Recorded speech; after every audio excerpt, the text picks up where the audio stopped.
안녕하세요. 배신의 후미자입니다. 오늘의 사연 시작하겠습니다.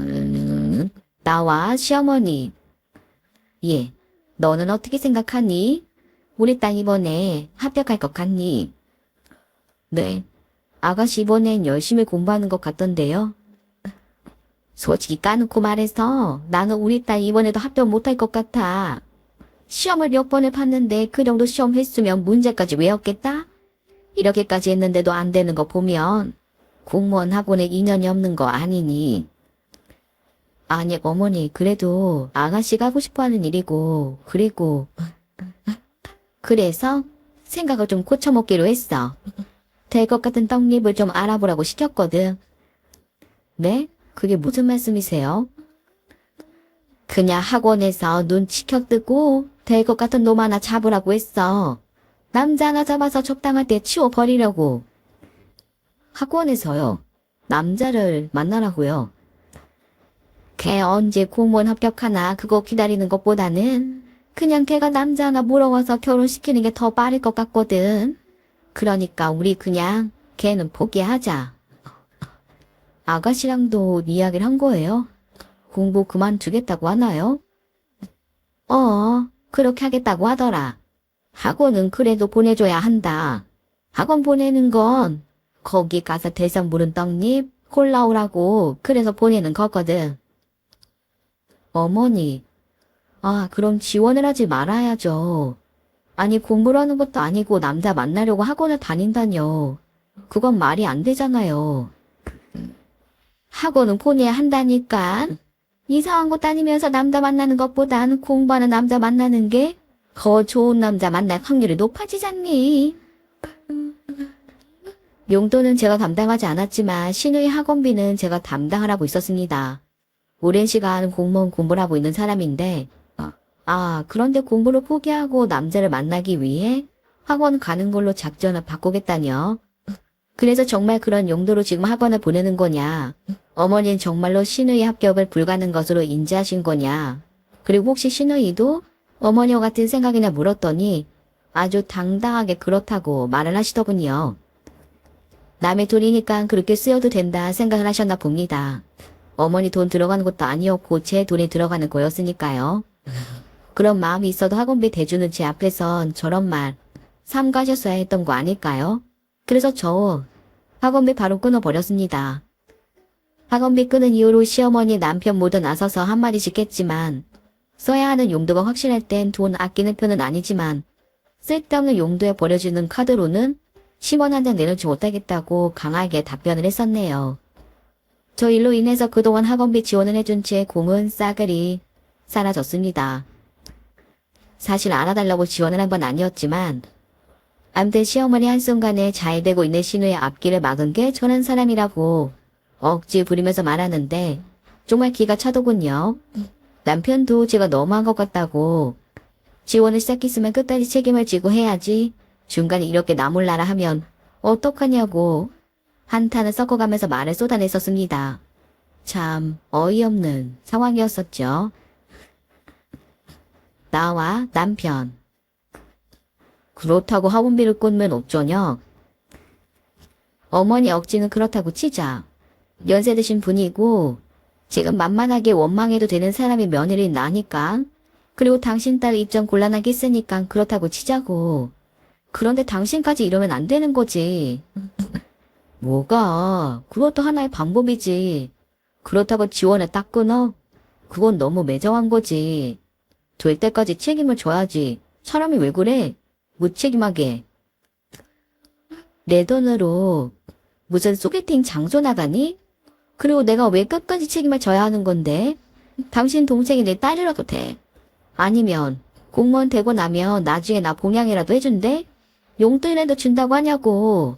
나한테 효도라도 한다고 했어? 사람의 특성이 참 웃겨. 뭘 주다가 뺏어버리거나 아니면 이제는 못해주겠다 하면 그동안 받아간 게 있는데 그 받아간 것에 대해 고마움을 느끼기보다는 당장 손에 쥐지 않으니까 그 순간부터 받지 못하는 것에 대한 원망을 하더라. 이런 어이없는 소리를 듣고도 책임을 져라? 그렇게 속상하고 안 됐으면 당신이 대주면 되잖아. 왜 나한테 징징거리는 건지 이해가 되질 않네. 제가 학원비를 끊어버린 뒤 신우이와의 사이도 껄끄럽긴 했지만 저는 전혀 아랑곳하지 않았어요. 제발 저희 행동이 신우에게 어떤 단초를 제보하길 바랐었습니다. 제가 미운 만큼 독한 마음 먹고 딴 생각하지 말고 공부에 전념해 삽벽하길 말이죠. 하지만 실리는 그런 마음도 들지 않았나 보더라고요. 그저 저를 보면 대면대면하게 행동할 뿐. 현재 공부를 하면서 집에서 거의 빈둥대고 있고 공부한다는 이유로 그 흔한 알바라는 것도 하지 않는 그런 사람입니다. 무슨 생각을 하며 살고 있는지, 자기 미래에 대해서 생각을 하고 사는 건지 참 그 속을 모르겠더군요. 신의 지원을 딱 끊어버리자마자 신기하게도 마치 잡혀있던 제 발목의 사슬이 끊어진 것처럼 제 일은 술술 잘 풀리기만 했었습니다. 제가 너무나 원하던 집을 분양받게 되었거든요. 총 3층이었고 루프탑까지 만들어져 있고 재택근무를 하거나 집에서 일하는 것을 좋아하는 사람들에게 최적화되게끔 설계를 하긴 했더라고요. 가격대가 꽤나 높은 편이긴 한데 이것저것 계산해서 처분할 건 처분하고 대출을 조금 받으면 얼추 들어맞을 것 같긴 하더군요. 그런데 그날 저녁이었습니다. 모델하우스를 방문한 바로 그날 저는 말이죠. 시어머니와 시누이가 집에 찾아왔더라고요. 잔뜩 흥분해서 말이죠. 나와 시어머니, 시누이, 그리고 남편. 아니 갑자기 무슨 일이세요? 아니 얘, 나는 중정은 싫다. 그거 있으면 관리하기 힘들어. 차라리 그 중정 자리를 막아서 거실을 좀 더 확장하는 게 어떻겠니? 네. 아니 니네 오늘 집 보고 왔다며. 나도 내일 한번 가보긴 할 건데 딸이 인터넷으로 찾아둬서 미리 보긴 했어. 디자인도 너무 예쁘고 우리 살기에 딱 좋은 곳이긴 한데 중정이 좀 마음에 걸린다. 그게 예쁘긴 한데 좀 실효성이 떨어진다고 하더라고. 아하, 엄마 봤어요? 완전 좋지. 완전 그림 같지 않아? 실제로 보면 더 죽입니다. 그러게 아들아 완전 죽이더라. 내 생각엔 그 중정을 막아서 거실을 좀 확장시키고 그리고 거실이 생각보다 크던데 거기 판을 막아서 내 방을 마련하는 게 어떨까 싶다. 내가 무릎이 안 좋잖니. 계단 오르락내리락 하다가 다치면 어떡해? 아휴 다 좋은데 왜 하필 3층짜리야. 나를 좀 덜 배려한 같긴 한데 얘는 좋아서 난리다. 가장 위층에 그 베란다 같은 것도 있던데 자기 방은 거기 하면 좋을 것 같다고 벌써부터 신이 나서 난리야 난리. 뭐 우리 딸이 저렇게 좋아하는데 내가 불편함을 감수해야지. 오빠 너무 좋아. 나 그런 곳에다 공부하면 공무원 시험도 바로 합격할 것 같아. 오빠 진짜 너무 좋아. 나 얼른 이사 가고 싶어. 아가씨 그리고 어머니 지금 무슨 말씀을 하고 계신 건지 모르겠는데 왜 제가 살고 싶어하는 집에 대해서 이렇게 호들갑을 떨고 있는 거예요? 중정을 없애든지 말든지 하는 것도 제가 알아서 할 문제고 어머니는 아가씨가 신경 쓸 일이 아니라고요. 혹시 제가 같이 살 것이라고 생각을 하는 거예요? 아니 자기야 거긴 대가족이 들어가 사는 곳이잖아. 그래서 삼촌으로 오려고 한 거잖아. 우리 엄마랑 동생도 같이 살아야지. 우리끼리만 살면 너무 촉촉하잖아.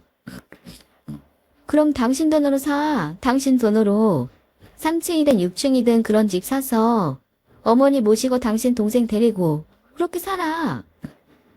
여보, 나한테 빌 붙어서 사는 내가 사는 집인데 왜 당신 시부모를 더 난리를 치니? 속 편하게 당당하게 네 돈으로 사라고. 아니 나는 당연히 같이 사는 줄 알았지. 이제 엄마도 편히 사실 때 됐잖아. 다들 그렇게 하잖아. 어머니 고생하셔서 편안하게 모셔야 하는 걸 당신이나 당신 동생이 해야지. 왜 내 덕을 보려고 하는 건데? 다들 그렇게 한다고? 도대체 누가 그렇게 하냐? 나야말로 좀 묻고 싶다. 어떤 시댁 식구들이 좋은 집 마련한다고 나도 들어가 살겠다고 오지랖을 떨어대는지.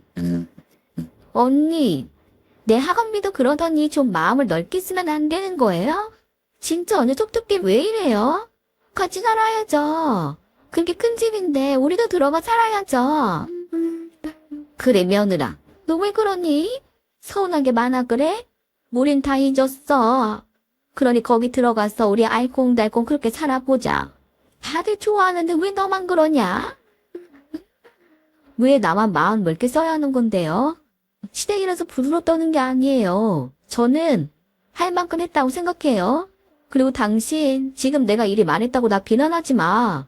그동안 당신 어머니나 당신 동생이 나한테 어떻게 했는지를 좀 생각해 볼 순 없니? 이 돌아도 한참 도른 놈아? 김치국 우지게 퍼마시고 있네. 다 같이 살아? 싫어요. 나는 나대로 당신들은 당신들대로 그렇게 사는 겁니다. 알았어요? 큰 집이라 적적하다고? 그럼 너 좁은 집에 들어가서 니네 엄마랑 동생 데리고 살아. 그 후 이야기. 제가 잘못 생각을 하고 있는 거라 했습니다. 그래서 사람들한테 한번 물어보라고. 그리고 대부분 며느리들은 그렇게 사는 거라고. 장남하고 결혼을 했으면 어쩔 수 없이 시댁을 건사할 수밖에 없는 건데 제가 인생만 너무 편안하게 살고 싶어 하는 거라고. 너무 제 생각만 하면서 사는 거라고. 식구를 제대로 보살피지 못하는 사람은 절대로 일이 잘 낼 수도 없는 거라고 생각을 고쳐먹으라고 이야기를 했습니다. 그래서 초광수로 두었습니다. 계속 그런 거지 발사계 같은 소리 짓거릴 생각이면 이혼을 하자고 있어요. 합의 안 되면 소송을 걸어서라도 너 같은 효자 인간하고는 못 살 것 같다고 내질렀습니다. 사실 너무 화가 나서 말이 통하질 않으니까 이혼이라는 말을 하긴 했는데 현재 저는 이혼 소송 중에 있습니다. 인간일로 이혼까지 가느냐 선고받아 말았을 수도 있는데 앞으로 또 저런 일이 일어나지 말라는 법 없는데 제 미래가 보이는 것만 같았거든요. 구질구질한 제 미래 말이죠. 정말 여쭤보고 싶습니다. 제가 시댁이라면 부르르 치를 떠는 사람이라서 이렇게 유난스럽게 구는 건가요? 이혼이라는 것이 쉬운 것이 아닌데 이런 일로 이혼을 하고자 하는 제가 너무 유별난 건가요? 오늘의 이야기 어떠셨나요? 흔한 하자는 우리들의 이야기 지금은 아직 뜻을 의지 않았습니다.